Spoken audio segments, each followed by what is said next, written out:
Hey everyone, we're here with Ben from Mother of Graves. If you don't know them, you're missing out. They're a fantastic band out of Indianapolis with a new album coming out. Ben, when does it get released?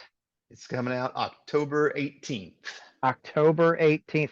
You are who I confused the other day. I was talking with someone and I was like, your album comes out October 18th. And they're like, no, it comes out like September 20th Oh, or something. I was like, yeah. oh shit, sorry.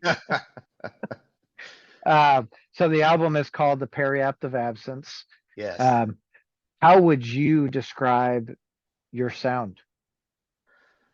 Um, well, I think it's got a lot of that 90s,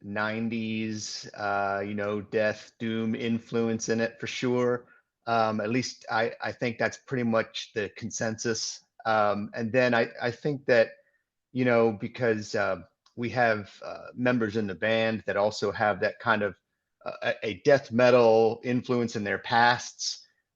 We try to bring that out a little bit more into it as well. But then, we're all getting older and, so we're also softening a bit. So, we're trying to bring in the more melodic elements and maybe the softer bits too. So it's kind of, I think a lot of what, when we started, a lot of it was based on kind of that catatonia, Paradise Lost, My Dying Bride vibe. And then we've just kind of tried to branch out from there. I know that there's definitely some edge of sanity in there too. So that pretty much kind of sums us up, I think, in a nutshell. I think that's pretty fair. Yeah. Uh, so I haven't listened to anything other than the upcoming album. Um, and I did that specifically just because I want to know well, like I told you before, right? You guys are super new to me. I'm really enjoying the sound. I love that you guys are from super close. So I'm like, oh yeah, chance to Right. like go up to Indy and fucking catch you on a show, you know. Um, Absolutely. Absolutely. what was the writing of the Periapt of Absence like? Um, the writing of it went a lot like it has gone for the previous album and the EP, which is that um, each of us kind of brings ideas to the table, and it's kind of funny. A lot of times we'll just record some crappy audio recording on our phone and then like text it to each other, right? So then the audio degrades even worse. And like, hey, I got this idea for for a riff or for a sound or something, and we kind of share those around, and then a lot of that kind of I'm kind of the hub for that because I'm the one who's recording it. So I'll try to kind of make out what's being played, and then just kind of put it into my computer and start arranging the pieces together. And then we might all get together and try to actually hash some of it out, when we're together. And then we just keep refining that over and over. And so a lot of it is kind of building on themes.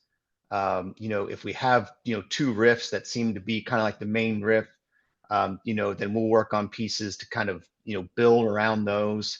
And then we'll just keep on trading clips or kind of showing each other kind of what we're thinking when we're practicing.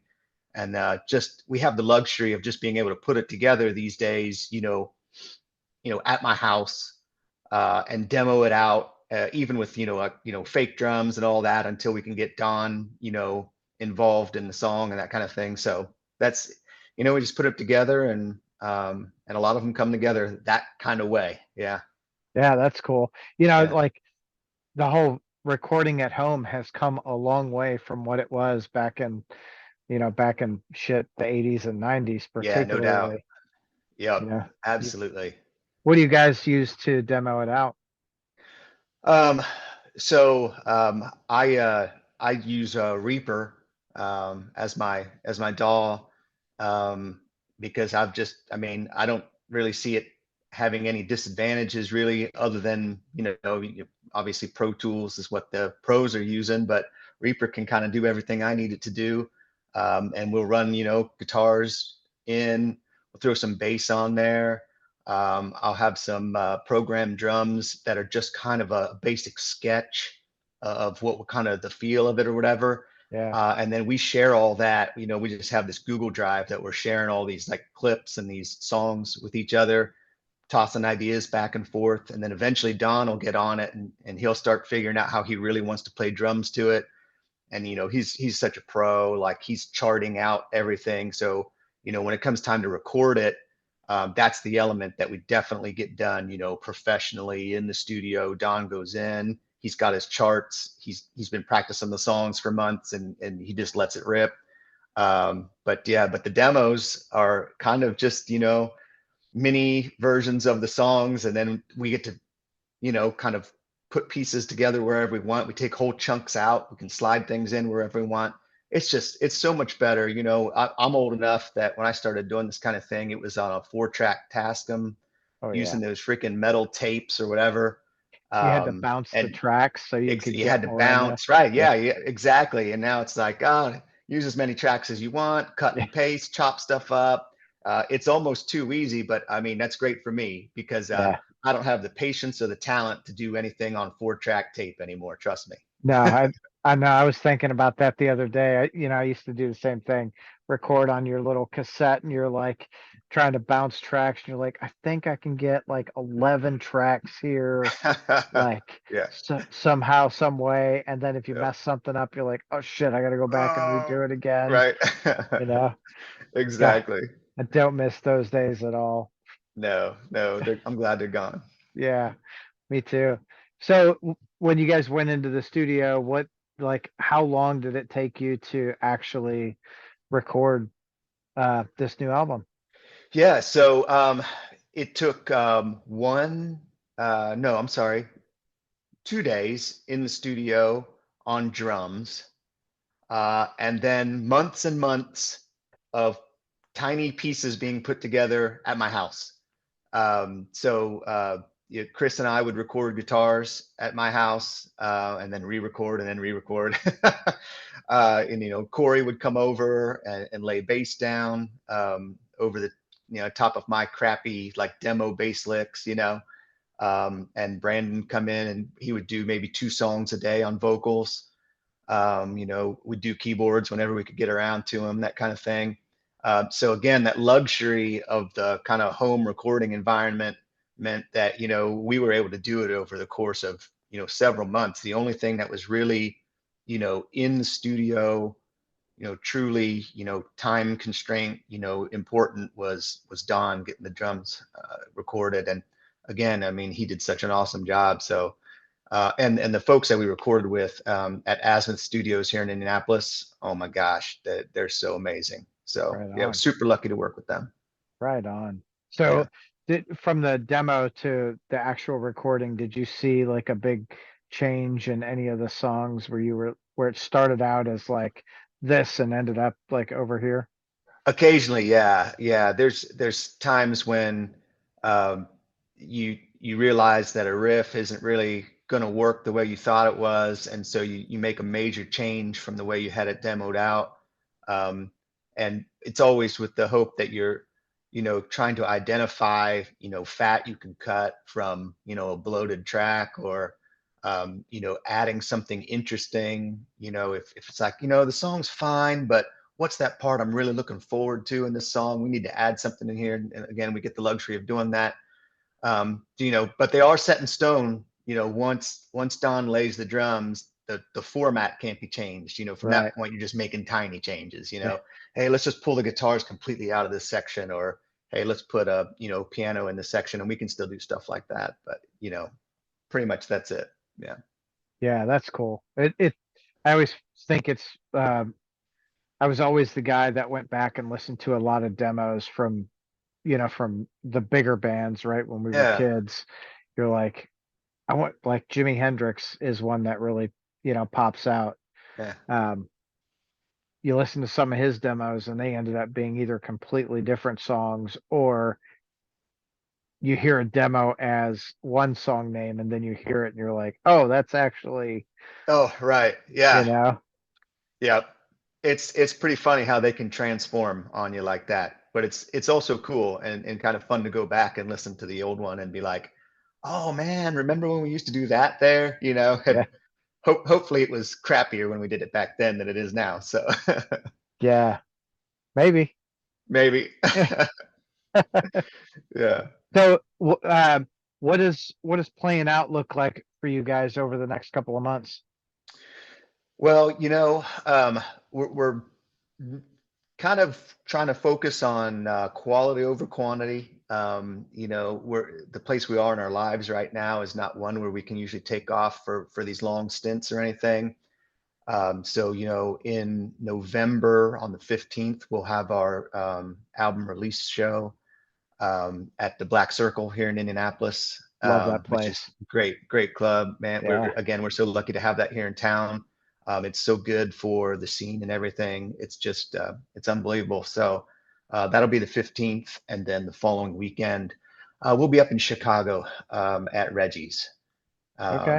And we'll be with Immortal Bird, who's a 20 buck spin. We'll be with them. They're doing their album releases as well. Uh, so it should be a really good time. Those 2 weekends should be a lot of fun. Hell yeah. We got some things planned in 2025 that I guess I'm not allowed to talk about yet. So, so, No. but what we're hoping for, big picture is to get out and just maybe do like a little East Coast run sometime like spring or summer.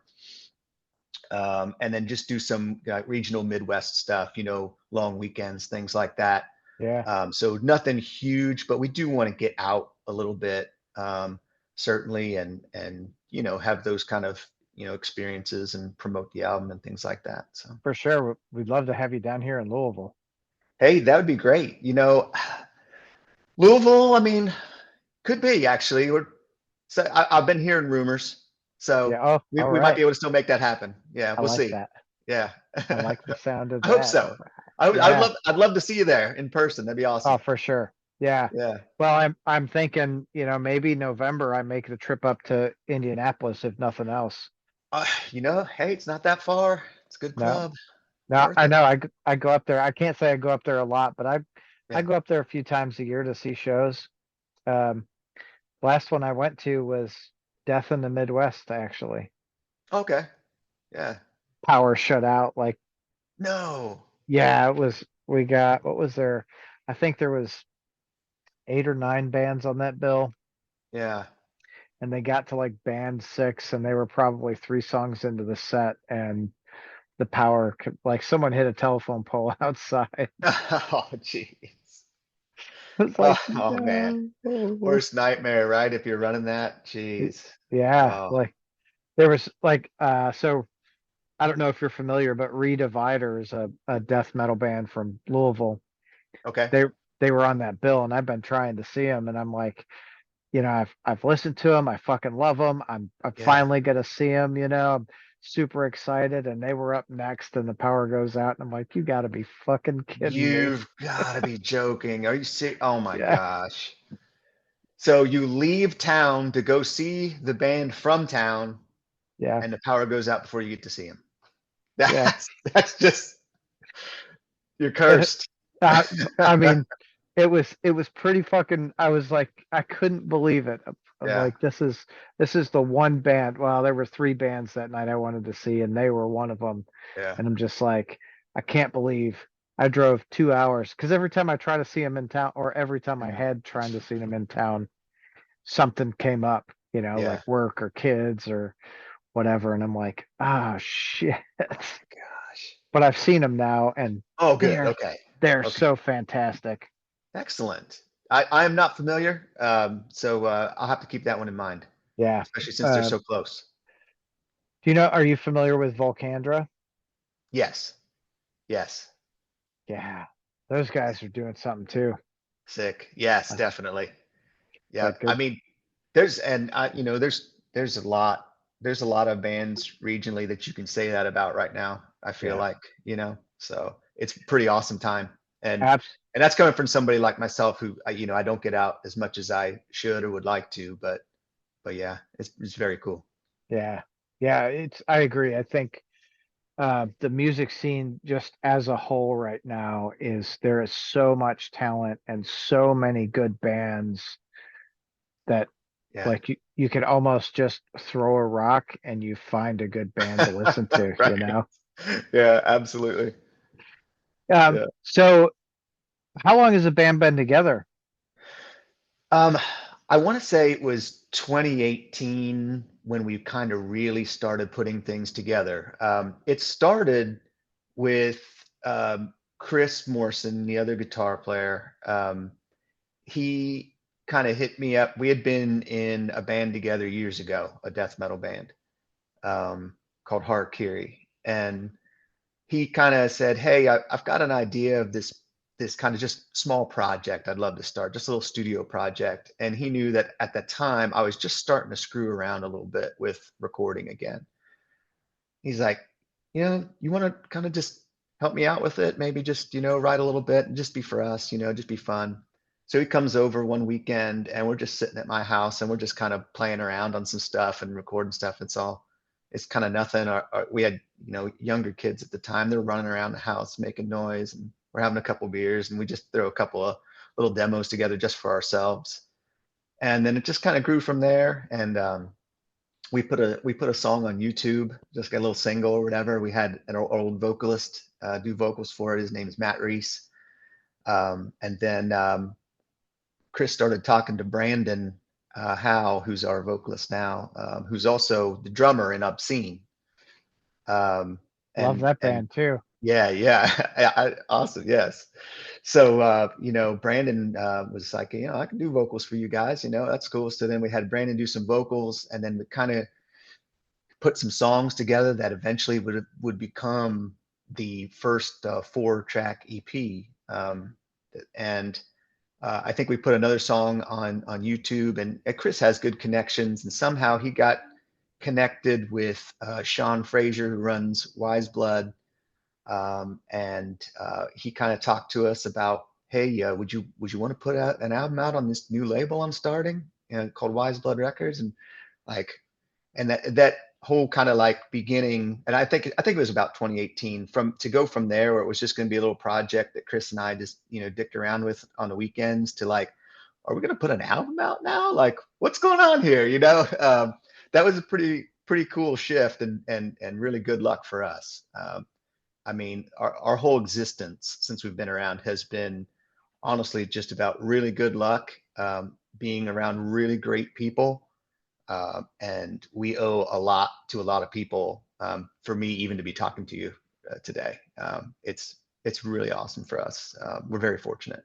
It's funny how that like happens, right? People, I think when bands get out there and they're like, we're gonna do something and there's no there's no intention behind it. Yeah, Like I play stadiums or something, like those bands seem to go further than some of the ones that are like, oh, we need to get together and we're gonna play stadiums. That's it. That's our yeah, trajectory, you know? yeah, yeah. I wonder if there's something to that, just like bigger picture, how if you're really pressing uh, for something, that if you're really desperate for something, it can almost be harder than if you're in a mindset where you're not. Maybe it's related to, like, I don't know, like I'm trying to think, like, man, I really need a girlfriend or something. If you're feeling that way, and then you're never gonna find one, and then you finally be like, I don't care, whatever. Right. I don't need anybody, and then could fall right into your lap for who knows. It's just the way the universe works. Well, Maybe it it's just weird. absolutely. I think part of it is like, where is your focus, right? If your Yeah, focus is on like writing the songs and having fun and putting them together yeah, to like what your standards are, then other people are going to come to it. It's like you're you're looking at uh you're looking at a solution versus a problem, hmm you know? that's well Like put. Yeah, I agree. Yeah, so that's where I think a lot of that really comes in. Like what do they say? 90% of everything is mindset, particularly success. So when you're like, okay, the solution is that we want to put well-crafted songs, and we're gonna have fun with it, whatever that Mhm. means, Right. then the skill gets better. And people are Mhm. like, oh shit, they really don't care and they're really fucking good. Like, let's make this Yeah, happen. yeah, yeah, absolutely. Yeah, I like that. I think you're right. So where did the name come from? Mother of Graves.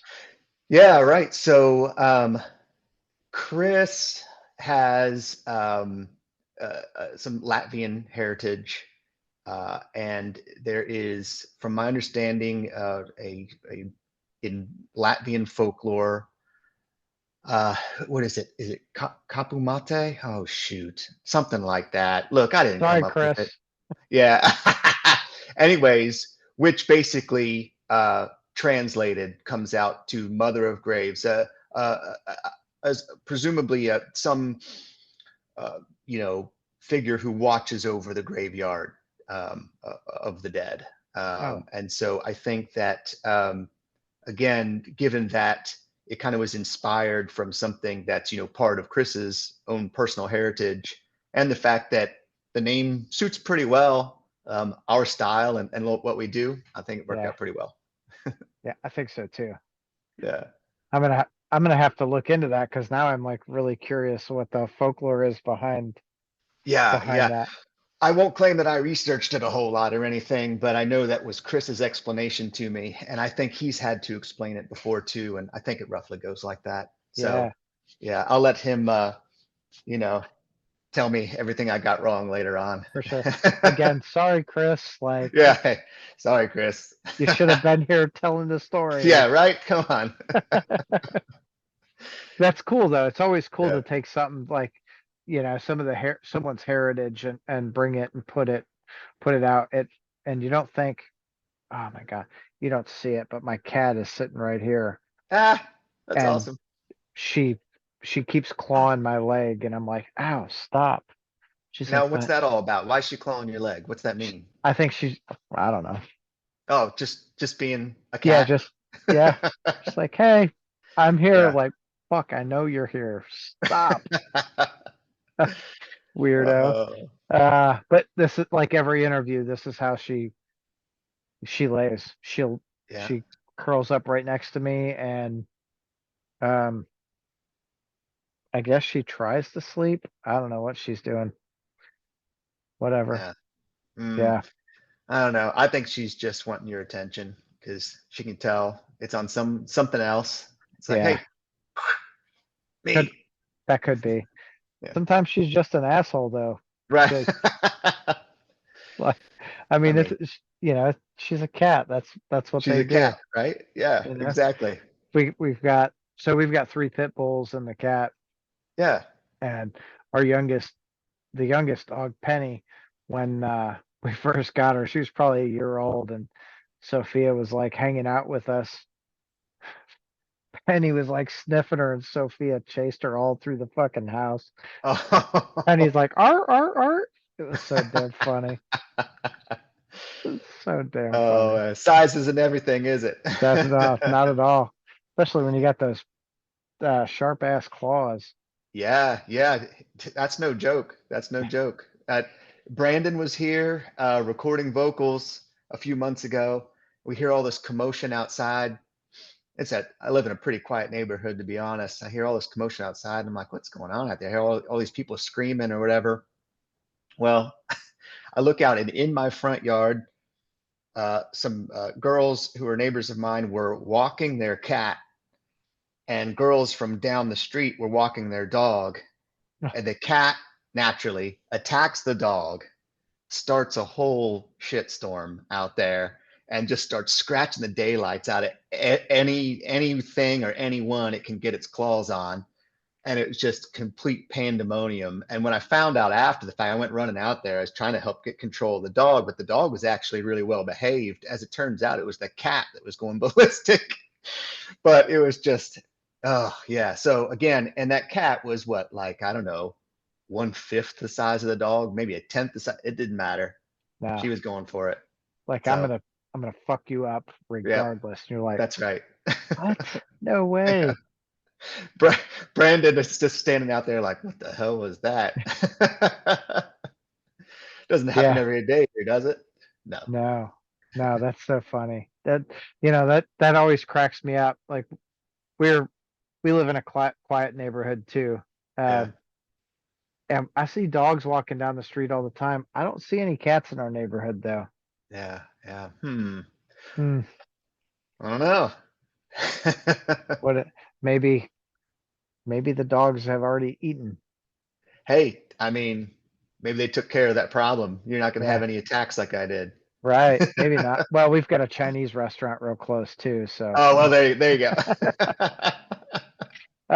so what Uh, bands are you listening to right now that you think other people should check out? well, I tell you what. So, I first of all, and I really mean it when I say this. I mean, I gotta say, check out the local ones here in Indianapolis. Because we've got a really cool scene here right now. Off the top of my head, you've got Atavistic Decay. They're going to be playing with us on the 15th. You got Flesher. Oh yeah. Um, you got, and then got some bands have been around for a long time. You got your Apostle of Solitude. They're so awesome. They've been doing it forever. They never let you down. Um, Personally, I'm trying to think of some newer ones I've been listening to. I try to stay up with it, and I'm just terrible with remembering names.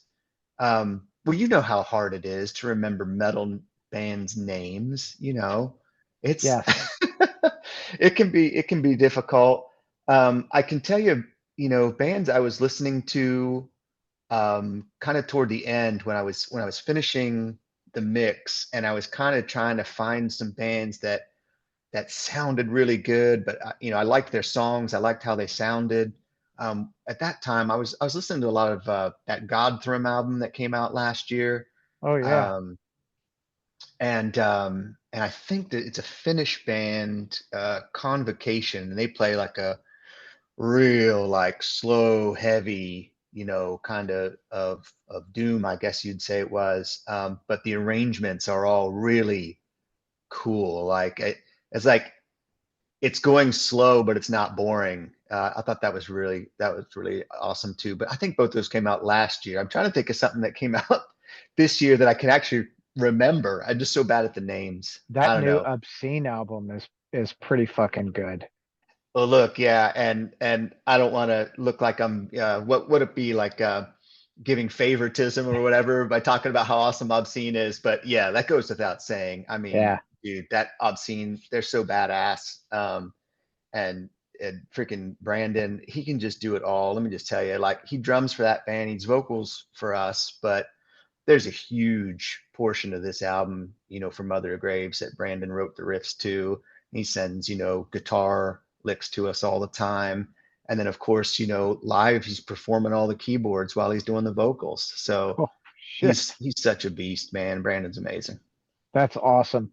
Yep. It's so hard to find someone that can touch so many aspects of, not only the songwriting, but the recording and the performing. Yep. Yep. It's Man, it's crazy.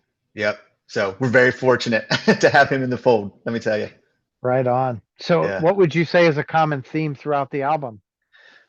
Um, you know, it it is I would almost have to steal Brandon's um words for that because that's the one thing. I mean, if there's one thing he does all alone, it's it's the lyrics and the vibe, at least lyrically of the album. Everything is owed to him on that.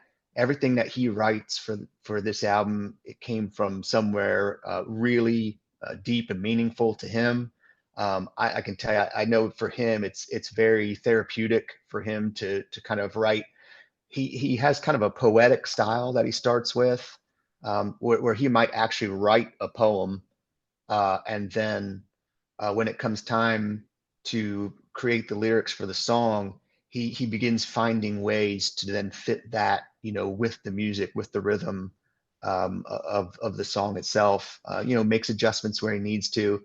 But I think a lot of it for him is just about finding ways to come to grips with, things that you're going to encounter in life, loss and grief and difficulty, and find that kind of solace somewhere in the midst of all that. Um, and if that sounds like a cliche answer, that's because I'm saying it. Brandon could say it so much better than me, but that's what I think it really is all about. And So he's the lyricist, right? he Like, is, he is. I never claimed to be good with words. That's ridiculous. I keep my mouth shut. yeah, I'm on the guitar, man. I'm on the guitar. Yeah. Just doing my thing, staring at my pedals. I think that's a really cool like thing to way to look at it also is, like, hey, he's the lyricist. He can Mhm. obviously explain it a lot better. Um, Yeah. but also uh that his lyrical content touches on those things because as I'm sure you are very well aware, is people connect with songs when they see something in that song and they're like, oh, I understand that.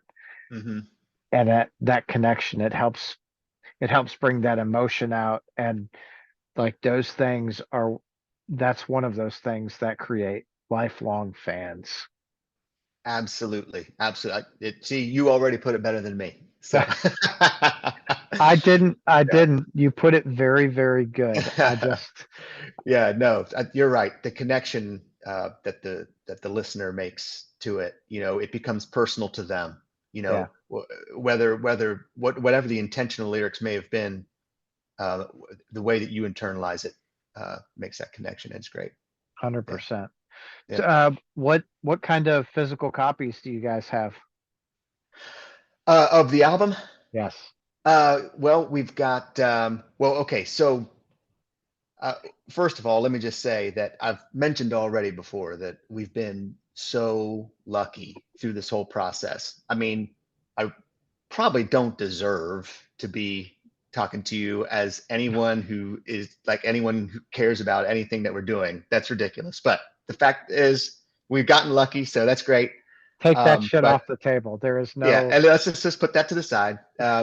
So again, we were very fortunate to be able to work with Sean at Wise Blood, and after he released Where the Shadows Adorn, which was our first full length in October of 22, um, we got contacted by some other labels with some interest. And at the time, we still hadn't really done much promotion. We hadn't played out much. So we were kind of putting that on pause. But when we had some time to start looking at some of the offers that came in, we were very fortunate to be able to get together with Profound Lore. And so thanks to that relationship, Profound Lore, they just gave us such a great deal that because they let us do our thing.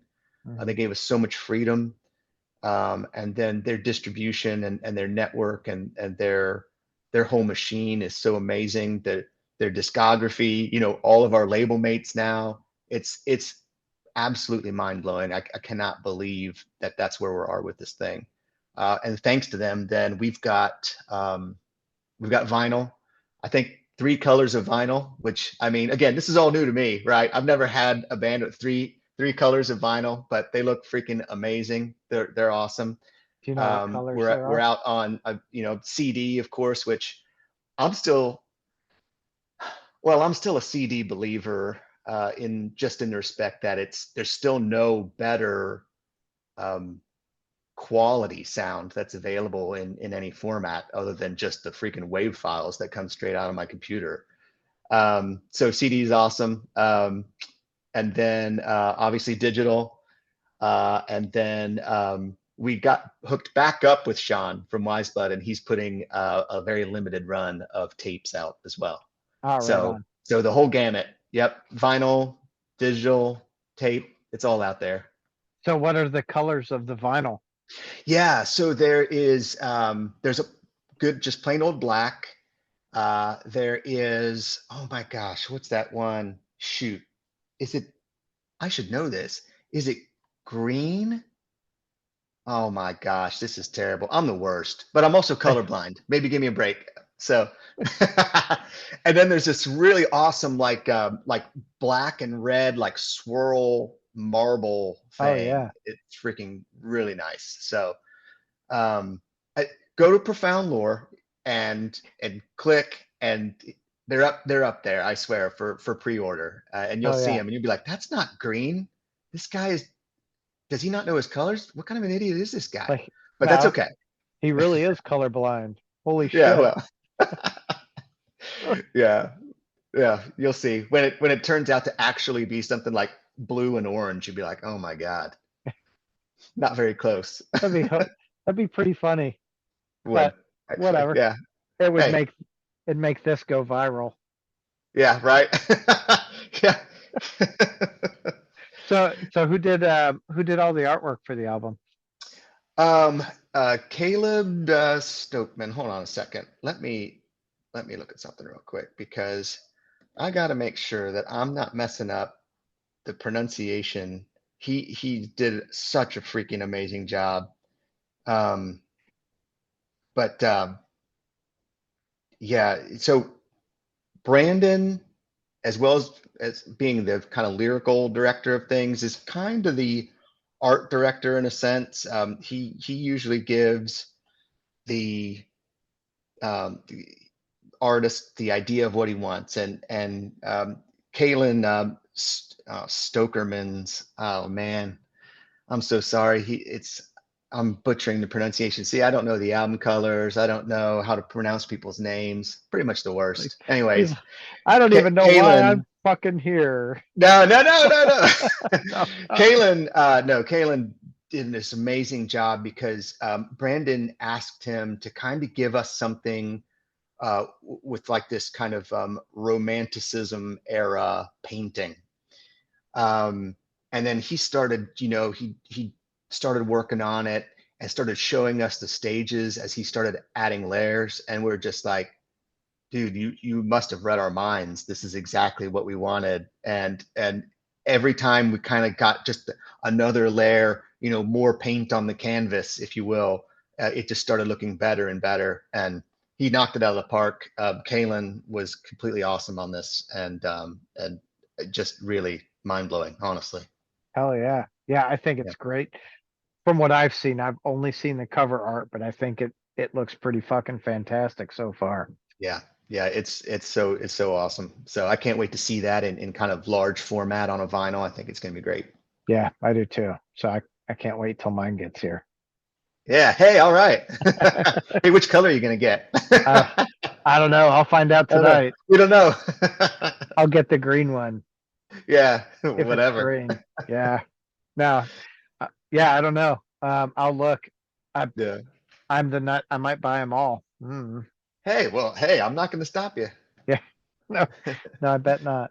Uh, so if there was one band like that you could play with, what band would that be? Holy cow. Oh my gosh. I don't know.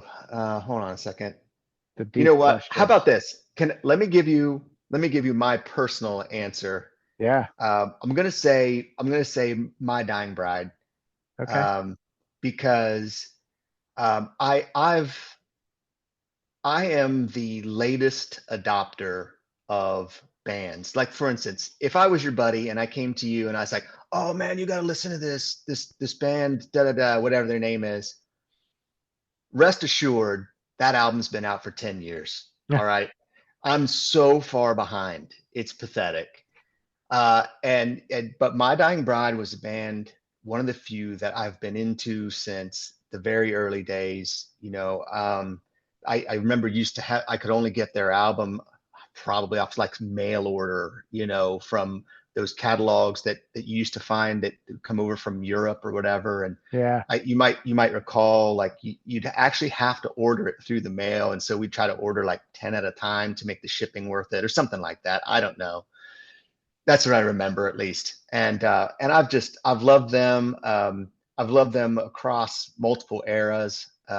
And I just feel like considering that they were a big influence on a lot of the things that we do, that it would just be that kind of perfect melding of, to me, this legendary band and, us kind of being their, kind of looking up at their, example and sometimes taking some cues from what they do in certain moments of our own songs. I feel like it'd be a pretty good pairing. So Hell yeah. yeah, yeah.